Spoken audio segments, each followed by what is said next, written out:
Hello and welcome to Savoury's kitchen. Today we are going to make a super nice no-bake dessert which consists of many green tea flavored crepes, and in between these crepes there are layers of sweet custard cream. This crepe cake may look sophisticated to you, but believe me, it actually doesn't require much effort. As long as you know how to make crepes, you will succeed with making this wonderful crepe cake. So we are going to prepare the green tea crepes first. Break into a mixing bowl 3 eggs and lightly beat them, but don't beat them too much so that they will become light and foamy. Next, add into the bowl the milk and mix very well. Then we're gonna add the melted butter and vanilla extract. Mix very well until we have a smooth liquid mixture like in the video. In another bowl, sift in the flour, matcha powder, and sugar. Then whisk well to help these ingredients to combine. Gradually add this flour mixture into the egg and milk mixture in the previous step. Keep whisking constantly to help the flour incorporate it with the liquid mixture.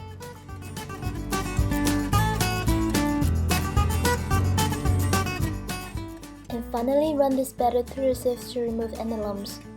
In the end, we should have a smooth and thin batter like in the video. Cover the bowl and let it sit in the fridge for about 20 to 30 minutes. After this resting time, take the crepe batter out of the fridge and give it some stirs.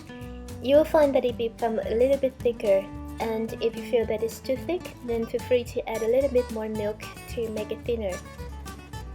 Heat a pan on medium-low heat and melt a little butter in the pan, then use a kitchen towel to wipe most of this butter. Pour the cake batter into the pan. I use about 3 tablespoons of batter, and I'm using a pan with 22 centimeters in diameter. Regarding the heat, we want the heat to be from low to medium-low. The pan should be hot enough so that the crepe starts to be cooked right at the moment when the butter touches it. However, it shouldn't be too hot because the crepe will get burnt very quickly. If you don't have much experience with crepes, then you may want to try with 1 or 2 tablespoons of batter first to test the heat of the pan. Also, we want the crepe batter to be thin enough so that it can run easily in the pan like in the video. If you feel that the batter is too thick, then you can add extra milk into the batter and mix well. Let the crepe be cooked for about 1 to 1.5 minutes. When the edge of the crepe turns dry and can be pulled away easily from the side of the pan, use a spatula to flip it over. Continue to cook for about 45 seconds until the other side of the cake is done. Then transfer it to a rack and let it cool down completely.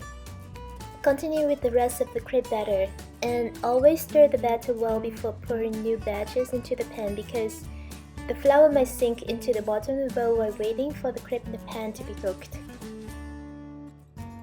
From this batter we can make about 12 to 15 crepes, and this number varies depending on how thick you want your crepes to be. Let the crepes cool down completely, then we're going to trim off this edge. These edges are normally thinner than the center of the crepes, so this step will help to make our crepes look nicer. I use a bowl as a guide to cut the crepe here, but you can use anything similar such as a round baking pan or a normal cooking pan. First, add into a mixing bowl all of the egg yolks and sugar. Whisk until the yolk turns lightly pale and foamy, then sift in the flour and mix very well. Next, we are going to add the warm milk into the bowl, little at a time, and keep whisking while you are pouring the milk into the bowl. Mix very well to help all of the ingredients to incorporate. And finally, pour this mixture into a pan. Use a sieve to remove any lumps in the mixture. Cook this custard on medium heat and keep stirring constantly to prevent the egg in the custard being cooked, which will make the custard get colder.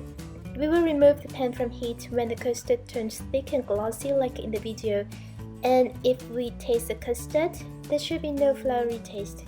Pour this custard cream into a bowl and with a spatula mix roughly for about 1 to 3 minutes. This helps the custard get smoother and cool faster. Then cover the surface with plastic wrap to prevent a crust from forming and put the bowl into the fridge. Leave it there for about 30 to 40 minutes until the cream is chilled completely.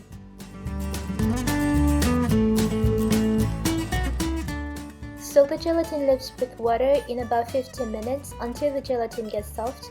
Then microwave for about 20 to 30 seconds. Then stir well to have the gelatin dissolve completely into the water. Let it cool down a little bit. Whip the cream and sugar on high speed and add the gelatin in little at a time while whipping the cream. We will keep whipping the cream at high speed until the cream turns quite thick like in the video. Then we need a spatula to lower and continue whipping until the cream almost reaches stiff thick. Don't over whip the cream because it will make the cream curdled. Take the custard cream out of the fridge and add the whipped cream into the bowl. Fold gently to incorporate the cream into the custard cream. And in the end, we should have a bowl full of smooth and quite thick cream like this. If you feel like the cream is a little bit too thin and runny, then put it back into the fridge with the bowl covered by plastic wrap and leave it there for about 20 to 30 minutes until it gets thicker.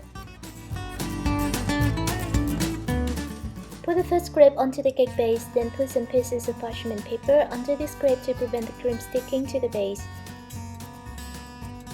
Spread some cream onto the crepe. Then put another crepe onto it and repeat with these steps until the last crepe. For each layer of cream I use about 3 tablespoons, and in total there are 15 layers of crepe in my cake.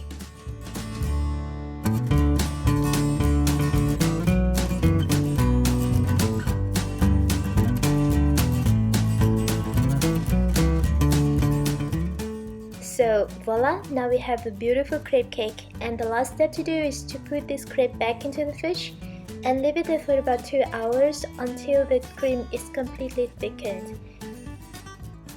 So now the cake is ready, and the very last thing to do is to decorate it. I used stencil to make some patterns on the surface of the cake, but dusting some green tea powder on top is already fine. If you don't serve the cake right away, then you can keep it in the fridge for about 2 days. And remember, only dust the green tea powder just before you serve it. So guys, I hope you liked the tutorial and I wish you a lot of success with this cake. Thank you very much for watching, and if you have any questions, please leave them below this video. Goodbye for now and see you again in other videos of Savoury's Kitchen.